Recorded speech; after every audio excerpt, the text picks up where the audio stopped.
कुठल्या एका कमिटीमध्ये आपत्ती व्यवस्थापन त्याच्यामध्ये आणि एकनाथ शिंदे साहेब नाही, जरा ऑर्डर जाऊन बघा, त्याच्यात मुख्यमंत्री आहे, दोन्ही उपमुख्यमंत्री, जरा कळ काढा, सगळं व्यवस्थित चाललेलं आहे. केंद्राने ज्या काही योजना वेगवेगळ्या राज्यांना दिल्या, केंद्र दरवर्षी काही लाख कोटी रुपये बिनव्याजी कर्ज 50 वर्षाच्या परतफेडीनं हे राज्यांना उपलब्ध करून देत असतं आणि मुख्यमंत्री महोदय ते त्या ठिकाणी करतील. त्यांच्या ते चांगलं लक्षात आहे. मी त्यांना परवा आम्ही एकत्र होतो पुण्याला, तेव्हा विचारलं की सीएम साहेब जवळपास आता सगळ्या आढावा बैठका उरकत आलेल्या आहेत, पण विखे पाटलांनी सांगितलं की कॅबिनेटच्या दिवशी माझी घ्या आणि उपमुख्यमंत्र्यांनी पण विनंती केली की कालच्या ऐवजी माझी आज घ्या. अशा 4-5 आणि नाशिक आणि रायगड राहिलेली आहे, तर ते म्हणले हरकत नाही, तुम्ही ती आढावा बैठक तुमची घ्या.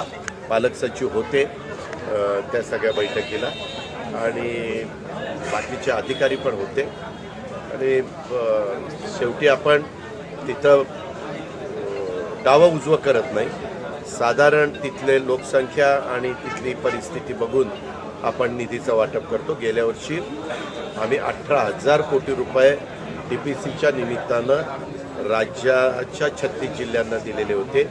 त्यावेळेस मात्र ती रक्कम आम्ही 100% वाढवणार आहे. अंदाजे ती रक्कम बऱ्यापैकी वाढेल, काही 1000 कोटीने वाढेल. अर्थात तो निर्णय मी मुख्यमंत्री आणि एकनाथराव एकत्र बसून घेणार आहे, कारण ते शेवटी आम्हाला बजेटमध्ये पण सादर करावं लागतं. आपल्याला आता पुढं 2 वर्षांनी कुंभमेळा पण आपल्या नाशिकला आहे, त्याच्याबद्दल पण आज साधक बाधक चर्चा झाली. त्याही संदर्भामध्ये आम्हाला आत्तापासूनच काही महत्त्वाची कामं हातामध्ये घेणार आहे. मुख्यमंत्र्यांच्या स्तरावर बैठक एक आयोजित केली जाणार आहे, त्याच्यात पण आम्ही निधी देऊ. काही बाबतीमध्ये आम्ही केंद्रातनं पण मदत मागणार आहोत, कारण सहसा अशा प्रकारच्या कुंभमेळ्याच्या निमित्तानं मोठ्या प्रमाणावर ज्यावेळेस समाज जमतो त्यावेळेस एकट्या राज्याला तो सगळा भार उचलणं थोडंसं अवघड पडतं. म्हणून उत्तर प्रदेशला पण दिलं गेलं केंद्राकडनं. मागच्या वेळेस आपल्याकडं 12 वर्षापूर्वी झालं तेव्हा पण केंद्र सरकारने आपल्याला निधी दिलेला होता. तसं ह्याही वेळेस आम्ही मुख्यमंत्र्यांच्या नेतृत्वाखाली दिल्लीला जाऊन कुंभमेळ्याकरता काही निधी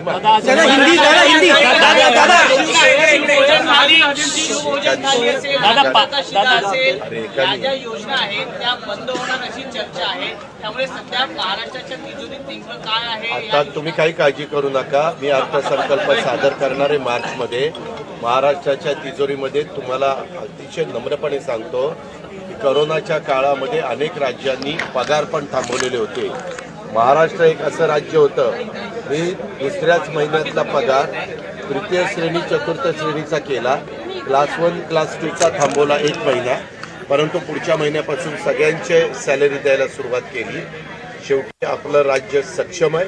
मात्र आम्ही यावेळेस एकत्र बसून अर्थसंकल्पामध्ये काय गोष्टी करायच्या काय नाही करायच्या हा सर्वस्वी राज्य सरकारचा अधिकार आहे. त्याला कॅबिनेटची मला मान्यता घ्यावी लागेल, त्याला मुख्यमंत्री उपमुख्यमंत्र्यांची मान्यता घ्यावी लागेल. तशा पद्धतीनं मान्यता घेऊन 3 मार्चला आपलं अधिवेशन सुरू होतं आहे. पहिल्यांदा पुरवणी मागण्या मी मांडेन, पुरवणी मागण्या त्या मंजूर करून घेईन, त्याचं मी नियोजन बिल मंजूर करून घेईन आणि त्याच्यानंतर दुसऱ्या आठवड्यात सल्लागार समिती आणि राज्य सरकार मंत्रिमंडळ ठरवून कुठल्या तारखेला अर्थसंकल्प सादर करायचा तो त्या दिवशी सादर केला जाईल. आज आम्ही आढावा घेतला. केंद्राने ज्या काही योजना वेगवेगळ्या राज्यांना दिल्या, केंद्र दरवर्षी काही लाख कोटी रुपये बिनव्याजी कर्ज 50 वर्षाच्या परतफेडीनं हे राज्यांना उपलब्ध करून देत असतं. तो पण निधी कसा आपल्या महाराष्ट्राला जास्तीचा मिळेल त्याही बद्दलची साधक बाधक चर्चा आज मुख्यमंत्र्यांच्या उपस्थितीमध्ये कॅबिनेट.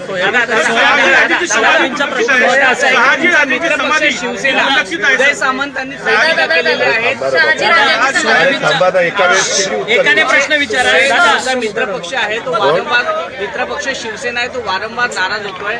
PS आणि OSDच्या नेमणुका या सेम ऑफिसमध्ये रखडल्या आहेत, त्यामुळे अजिबात रखडलेल्या नाही.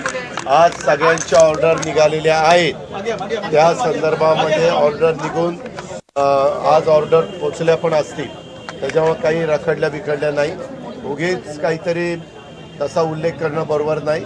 सगळं आता परवा पण बातमी चालवली की मुख्यमंत्री आणि उपमुख्यमंत्री अजित पवार त्या कुठल्या एका कमिटीमध्ये आपत्ती व्यवस्थापन त्याच्यामध्ये, आणि एकनाथ शिंदे साहेब नाही.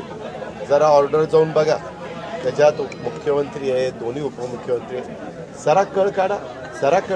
सगळं व्यवस्थित चाललेलं आहे. काही काळजी करू नका. सगळं आम्ही एकोप्याने सगळं त्या ठिकाणी राज्याचं भलं कसं होईल याचबद्दलचा आमचा कटाक्षाने जय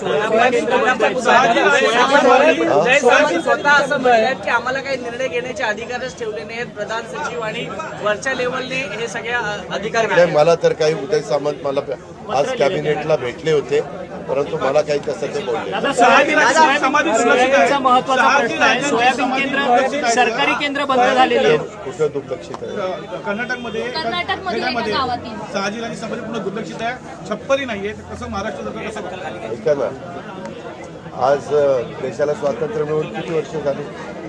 तुम्ही ना असं भीम देता कुठं काय दिसतं.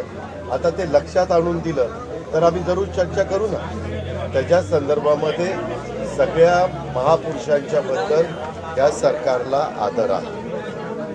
मान सन्मान हा ठेवलाच गेला पाहिजे. आणि त्या प्रकारे तुम्ही आता ही बातमी सांगितलेली आहे.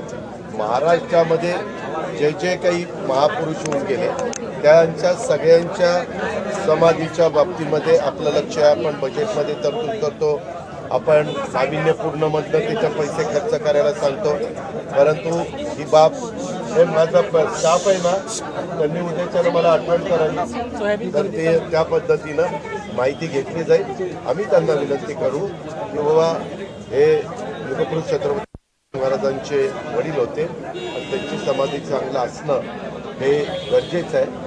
आणि आम्हाला त्याच्याबद्दलचा काय खर्च करायचा तो आम्ही करू.